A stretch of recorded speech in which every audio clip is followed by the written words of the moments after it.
ಪ್ರೀತಿಯ ವೀಕ್ಷಕರಿಗೆ Shankaranand TV YouTube ವಾಹಿನಿಗೆ ಸ್ವಾಗತ ಸುಸ್ವಾಗತ. ಇವತ್ತಿನ ವಿಡಿಯೋನಲ್ಲಿ ಜೂನ್ ತಿಂಗಳ ಮಾಸ ಭವಿಷ್ಯ ಯಾವ ರೀತಿಯಾಗಿದೆ ಅನ್ನುವಂತಹ ಮಾಹಿತಿಯನ್ನು ತಿಳಿದುಕೊಳ್ಳೋಣ. ಅದಕ್ಕಿಂತ ಮುಂಚಿತವಾಗಿ ಯಾರಾದರೂ ಶಂಕರಾನಂದ ಟಿವಿ ಯೂಟ್ಯೂಬ್ ವಾಹಿನಿಯನ್ನ ಸಬ್ಸ್ಕ್ರೈಬ್ ಮಾಡ್ಕೊಂಡಿಲ್ಲ ಅಂದ್ರೆ ಸಬ್ಸ್ಕ್ರೈಬ್ ಮಾಡ್ಕೊಳ್ಳಿ. ಪಕ್ಕದಲ್ಲೇ ಇರುವಂತಹ ಬೆಲ್ ಐಕಾನ್ ಒತ್ತಿ, ಅದರಿಂದ ನೆಕ್ಸ್ಟ್ ಅಪ್ಲೋಡ್ ಮಾಡುವಂತಹ ವಿಡಿಯೋಗಳು ನಿಮಗೆ ನೋಟಿಫಿಕೇಶನ್ ಮುಖಾಂತರ ಬಂದು ತಲುಪುತ್ತೆ. ಹೊಸ ಹೊಸ ಮಾಹಿತಿಗಳನ್ನ ತಿಳ್ಕೊಳ್ಳೋದಕ್ಕೆ ಸಾಧ್ಯವಾಗುತ್ತೆ ಅಂತ ತಿಳಿಸ್ತಾ, ಈ ಒಂದು ಜೂನ್ ತಿಂಗಳಲ್ಲಿ ಬದಲಾವಣೆ ಆಗುವಂತಹ ಗ್ರಹಗಳ ಬಗ್ಗೆ ಮಾಹಿತಿಯನ್ನ ನೋಡೋಣ. ಅದರ ಜೊತೆಗೆ ನಮ್ಮ ರೈತರಿಗೆ ಅನುಕೂಲ ಆಗುವಂತಹ ಮಹೋನ್ನತವಾದಂತಹ ಮಾಹಿತಿಯನ್ನು ಸಹ ಈ ಒಂದು ವಿಡಿಯೋನಲ್ಲಿ ತಿಳ್ಕೊಳ್ಳೋಣ. ಮೊದಲನೇದ ಗ್ರಹ ಬದಲಾವಣೆಗಳು ನೋಡೋಣ. 1ನೇ ತಾರೀಕು 6ನೇ ತಿಂಗಳು 2024 ಕುಜ ಮೇಷ ರಾಶಿಗೆ ಪ್ರವೇಶ ಮಾಡ್ತಾ ಇದ್ದಾನೆ. 12ನೇ ತಾರೀಕು 6ನೇ ತಿಂಗಳು 2024 ಮಿಥುನ ರಾಶಿಗೆ ಶುಕ್ರ ಪ್ರವೇಶ ಮಾಡ್ತಾ ಇದ್ದು, 14ನೇ ತಾರೀಕಿನಂದು ರವಿ ಮತ್ತು ಬುಧ ಗ್ರಹರು ಇಬ್ಬರೂ ಸಹ ತಮ್ಮ ರಾಶಿಯ ಪಲ್ಲಟವನ್ನ ಮಾಡ್ತಾ ಕ್ರಮವಾಗಿ ಇಬ್ಬರೂ ಸಹ ಮಿಥುನ ರಾಶಿಗೆ ಪ್ರವೇಶ ಮಾಡ್ತಾರೆ. ಅದೇ ರೀತಿಯಾಗಿ ಕಟಕ ರಾಶಿಗೆ ಬುಧ 29ನೇ ತಾರೀಕಿನಂದು ಪ್ರವೇಶ ಮಾಡ್ತಾನೆ. ಇದಿಷ್ಟು ಈ ತಿಂಗಳ ಗ್ರಹಗಳ ಸ್ಥಾನ ಪಲ್ಲಟದ ದಿನಾಂಕಗಳು. ಅದರ ಜೊತೆಗೆ ನಮ್ಮ ರೈತಾಪಿ ವರ್ಗದವರಿಗೆ ಮುಂಗಾರು ಮಳೆಯ ದಿನಾಂಕಗಳನ್ನ ನಾವು ತಿಳ್ಕೊಳ್ತಾ ಹೋಗೋಣ. ಯಾವ್ಯಾವ ದಿನಾಂಕಗಳಲ್ಲಿ ಮಳೆ ಬರಬಹುದು ಅಂತ ನೋಡಿ.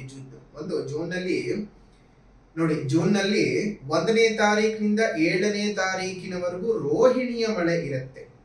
ಈ ರೋಹಿಣಿಯ ಮಳೆಯು ತುಂಬಾ ಸಾಧಾರಣವಾಗಿರುತ್ತೆ. ಅಂತಹ ಹೇಳಿಕೊಳ್ಳುವಂತಹ ಪ್ರಮಾಣದ ಮಳೆಯು ಜೂನ್ ತಿಂಗಳಲ್ಲಿ ಬರಲ್ಲ. ಅದಾದ ನಂತರದಲ್ಲಿ 7ನೇ ತಾರೀಕಿನಿಂದ 21ನೇ ತಾರೀಕಿನವರೆಗೂ ಮೃಗಶಿರಾ ಮಳೆ ಇರುತ್ತೆ. ಮೃಗಶಿರಾ ನಕ್ಷತ್ರದ ಮಳೆ ಇರುತ್ತೆ. ಆ ಮೃಗಶಿರಾ ನಕ್ಷತ್ರದ ಮಳೆಯೂ ಸಹ ತುಂಬಾ ಸಾಧಾರಣವಾಗಿದ್ದು ಬಹಳ ಅತಿ ಹೆಚ್ಚಿನ ಪ್ರಮಾಣದಲ್ಲೇನು ಬರುವುದಿಲ್ಲ. ಇನ್ನು ಜೂನ್ ತಿಂಗಳಲ್ಲಿ ಯಾವ ಯಾವ ದಿನಾಂಕಗಳಂದು ಮಳೆ ಬರಬಹುದು ಅನ್ನುವಂಥದ್ದು ನೋಡೋಣ. 1, 2, 5, 6, 9, 10, 11, 12, 13, 14, 15, 16,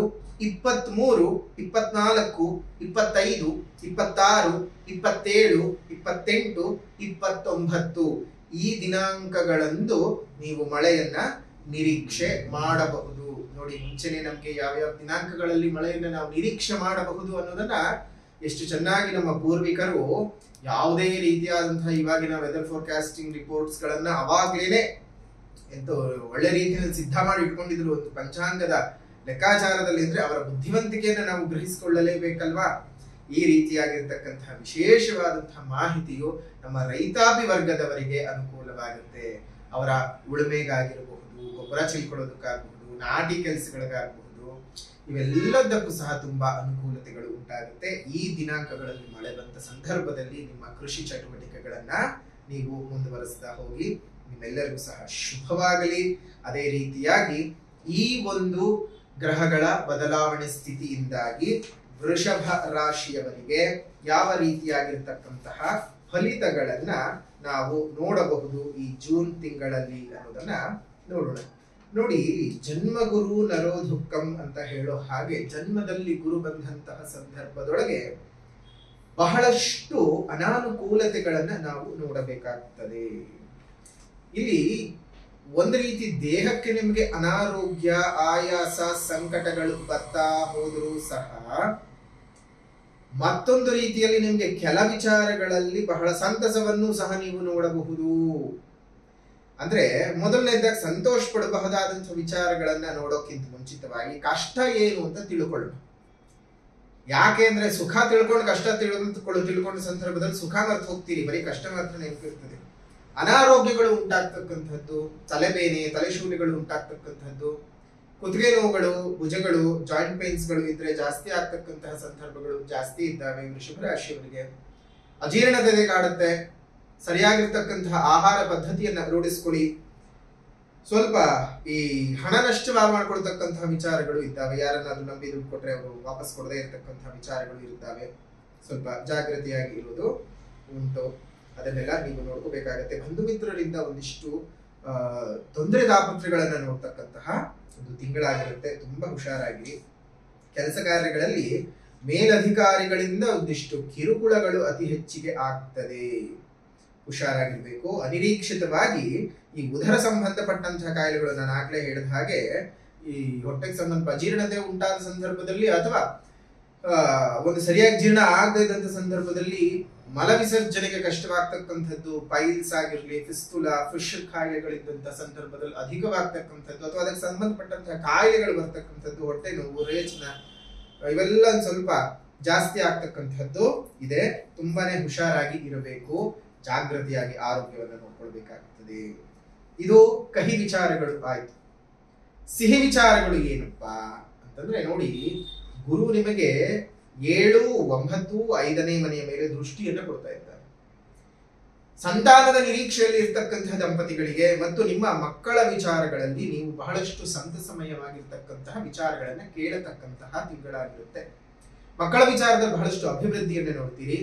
ಎಲ್ಲಾ ವಿಧಿವಿಧಾನಗಳಲ್ಲೂ ನೋಡಿದಾಗ ಸಂತಾನಕ್ಕೆ ಸಂಬಂಧಪಟ್ಟ ಹಾಗೆ ತುಂಬಾ ಶುಭವಾರ್ತೆ, ಸುವಾರ್ತೆಯನ್ನು ಕೇಳ್ತಕ್ಕಂತಹ ತಿಂಗಳು.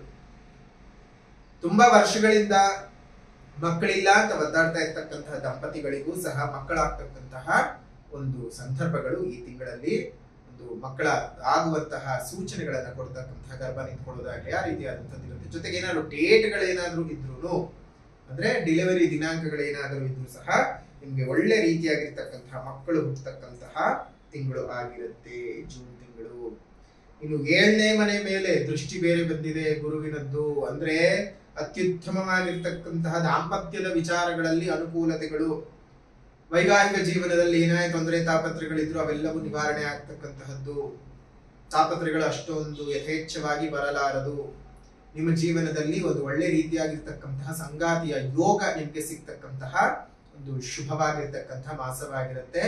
ವೃಷಭ ರಾಶಿಯವರಿಗೆ ನನಗೆ ಮದುವೆ ಸೆಟ್ ಆಗ್ತಿಲ್ಲ, ಮದುವೆ ಆಗ್ತಿಲ್ಲ, ಗುರುಬಲ ಇಲ್ಲ ಅಂತ ಒದಾಡ್ತಾ ಇದ್ದಂಥವ್ರಿಗೆ ಮದುವೆಗೆ ತುಂಬಾ ಸಕಾಲ ಅಂತಾನೆ ಹೇಳ್ಬೋದು. ಅದರಲ್ಲೂ ಪ್ರೇಮಿಗಳಿಗೆ ನಿಮ್ಮ ಪ್ರೇಮವನ್ನ ಸಾಫಲ್ಯ ಮಾಡಿಕೊಂಡು ಮದುವೆಗೆ ಹೋಗ್ತಕ್ಕಂತಹದ್ದು ತುಂಬಾನೇ ಸುವಿಚಾರವಾಗಿರುತ್ತೆ. ನಿಮ್ಮ ಮನೆಯಲ್ಲಿ ಶುಭ ಕಾರ್ಯಗಳು ನಡೆಯುತ್ತೆ, ನಿಮಗೆ ಶುಭ ಕಾರ್ಯಗಳು ನಡೆಯುತ್ತೆ. ಇನ್ನು ಭಾಗ್ಯಸ್ಥಾನದ ಮೇಲೆ ಗುರುವಿನ ದೃಷ್ಟಿ ಬೇರೆ ಬರೋದ್ರಿಂದ ಭಾಗ್ಯೋದಯದ ಕಾಲ, ನಿಮಗೆ ಒಳ್ಳೆ ರೀತಿಯಾದಂತಹ ಅನುಕೂಲತೆಗಳು ಉಂಟ ಮಾಡಿಕೊಡುತ್ತೆ. ಕಷ್ಟಗಳು ಬರೋದು ತಪ್ಪಲ್ಲ, ಆದ್ರೆ ಆ ಕಷ್ಟಗಳು ಯಾವ ರೀತಿಯಾಗಿ ಅವಸಾನವಾಗ್ತದೆ ಅಂತಂದ್ರೆ ಶುಭ ರೀತಿಯಲ್ಲಿ ಅವಸಾನವಾಗ್ತಕ್ಕಂಥದ್ದು, ಒಳ್ಳೆ ರೀತಿಯಲ್ಲಿ ಘಟನೆಗಳು ಮುಗಿತಕ್ಕಂಥದ್ದು ಆಗತ್ತೆ. ಹಾಗಾಗಿ ಏನ್ ಯೋಚನೆ ಮಾಡ್ತಕ್ಕಂತಹ ಅವಶ್ಯಕತೆ ಇಲ್ಲ. ಕ್ರೀಡಾಪಟುಗಳಿಗೆ, ಕಲಾವಿದರಿಗೆ, ಸಾಹಿತಿಗಳಿಗೆ, ವಿಜ್ಞಾನಿಗಳಿಗೆ, ಅದೇ ರೀತಿಯಾಗಿ ವಿದ್ಯಾರ್ಥಿಗಳಿಗೆ ಬಹಳ ಶುಭವಾದ ವಾತಾವರಣ ಇದೆ. ವಿದ್ಯಾರ್ಥಿಗಳಿಗೂ, ಅದರಲ್ಲೂ ಹೈಯರ್ ಸ್ಟಡೀಸ್ ಮಾಡ್ತಾ ಇರತಕ್ಕಂತಹ ವಿದ್ಯಾರ್ಥಿಗಳಿಗೆ ಬಹಳ ಶುಭವಾದ ವಾತಾವರಣ 14ನೇ ತಾರೀಕಿನ ನಂತರದಲ್ಲಿ ಇರ್ತಕ್ಕಂತಹದ್ದು. ನಿಮ್ಮ ಜೀವನದಲ್ಲಿ ಕೆಲಸವಿಲ್ಲದೆ ಒದ್ದಾಡ್ತಾ ಇದ್ದಂತಹ ನಿರುದ್ಯೋಗ ಯುವತಿಯರಿಗೂ ಕೆಲಸಗಳು ಸಿಗುವಂತಹದ್ದು. ಈ ಪಾನೀಯಗಳ ಮಾರಾಟಗಾರರಿಗೆ ಒಳ್ಳೆ ರೀತಿಯಾದ ಲಾಭಗಳು ಬರ್ತಕ್ಕಂಥದ್ದು ಇದೆ. ದೇವತಾ ಕಾರ್ಯಗಳು ನಿಮ್ಮ ಜೀವನದಲ್ಲಿ ನಡೆಯುತ್ತೆ. ಈ ತಿಂಗಳು ನಿಮಗೆ ಅತ್ಯಂತ ಶುಭ ತಂದುಕೊಡ್ತಕ್ಕಂತಹ ದಿವಸಗಳನ್ನ ನೋಡೋದಾಯ್ತು ಅಂದ್ರೆ 1, 3, 6, 11, 17 ಇದಿಷ್ಟು ದಿನಾಂಕಗಳು ನಿಮಗೆ ಶುಭವನ್ನ ತಂದುಕೊಡ್ತಕ್ಕಂತಹ ದಿವಸಗಳಾಗಿರುತ್ತೆ. ಅದೇ ರೀತಿಯಾಗಿ ಯಾವ ರೀತಿಯಾಗಿರ್ತಕ್ಕಂತಹ ಪರಿಹಾರವನ್ನ ಮಾಡ್ಕೊಳ್ಬೇಕು ಅಂತ ಅಂದ್ರೆ, ನಾನು ಪ್ರತಿ ಬಾರಿ ಹೇಳೋ ಹಾಗೆ ಮೊದಲನೇದಾಗಿ ಸಾಮಾಜಿಕ ಪರಿಹಾರ, ಎರಡನೆಯದಾಗಿ ಆಧ್ಯಾತ್ಮಿಕವಾದ ಪರಿಹಾರ. ಎಷ್ಟೇ ಮಳೆ ಬರಲಿ, ಏನೇ ಆಗಲಿ, ನಿಮ್ಮ ಮನೆ ಮುಂದೆ ಮತ್ತು ಮೇಲ್ಭಾಗದಲ್ಲಿ ನೀರನ್ನ ಇಡೋದು ಮರಿಬೇಡಿ. ಪ್ರಾಣಿ ಪಕ್ಷಿಗಳಿಗೆ ಒಂದಿಷ್ಟು ಆಸರೆಯಾಗಿ ನಿಂತ್ಕೊಳ್ಳಿ. ನಿಮ್ಮ ಸುತ್ತಮುತ್ತ ಇರತಕ್ಕಂತಹ ಉದ್ಯಾನವನಗಳಲ್ಲಿ ಒಂದೊಂದು ಹಣ್ಣಿನ ಗಿಡಗಳನ್ನ ಕೊಟ್ಟು ಪೋಷಣೆಯನ್ನು ಮಾಡಿಸಿ. ಅದರಿಂದ ಎಷ್ಟೋ ಒಳ್ಳೆ ರೀತಿಯಾಗಿರ್ತಕ್ಕಂತಹ ಬೆಳವಣಿಗೆಯನ್ನ ನಿಮ್ಮ ಬದುಕಿನಲ್ಲಿ ನೀವು ಕಾಣಿಸ್ಕೋಬಹುದು. ಮುಂದಿನ ದಿನಮಾನಗಳಲ್ಲಿ ಅದು ಬೆಳೆದು ನಿಂತು ಹಲವು ಪಕ್ಷಿಗಳಿಗೆ, ಪ್ರಾಣಿಗಳಿಗೆ ಆಸರೆಯನ್ನ, ಆಹಾರವನ್ನ, ನಮ್ಮೆಲ್ಲರಿಗೂ ಪ್ರಾಣವಾಯುವನ್ನು ಕೊಡುವ ಸಂದರ್ಭದಲ್ಲಿ ಅದನ್ನು ನೋಡಿ ನಾವೇ ಅದನ್ನು ಸಂತಸಿಸಬಹುದಾಗಿರ್ತಕ್ಕಂಥದ್ದು. ಪಶುಗಳನ್ನ ಕಾಪಾಡಿದ್ದಕ್ಕೆ ಪಶುಪತಿನಾಥನೇ ನಿಮಗೆ ಆಶೀರ್ವಾದವನ್ನು ಮಾಡ್ತಾನೆ. ಶುಭವಾಗಿ ಆಧ್ಯಾತ್ಮಿಕವಾದ ಪರಿಹಾರ. ಈ ತಿಂಗಳು ಪೂರ್ತ ಪ್ರತಿನಿತ್ಯ ನೀವು ಶ್ರೀ ದೇವಿ ಧಾಮಾಷ್ಟಕಂ ಸ್ತೋತ್ರದ ಪಠಣವನ್ನ ಮಾಡಿ. ಶ್ರೀದೇವಿ ಧಾಮಾಷ್ಟಕಂ ಸ್ತೋತ್ರದ ಪಠಣವನ್ನ ಮಾಡ್ತಾ ಬರೋದ್ರಿಂದ ಬಹಳಷ್ಟು ಅನುಕೂಲತೆಗಳನ್ನ ಸಿದ್ಧಿ ಮಾಡ್ಕೋಬಹುದು. ಶುಭವಾಗಿ ಮತ್ತೆ ಮುಂದಿನ ವಿಡಿಯೋನಲ್ಲಿ ಭೇಟಿ ಮಾಡ್ತೇನೆ.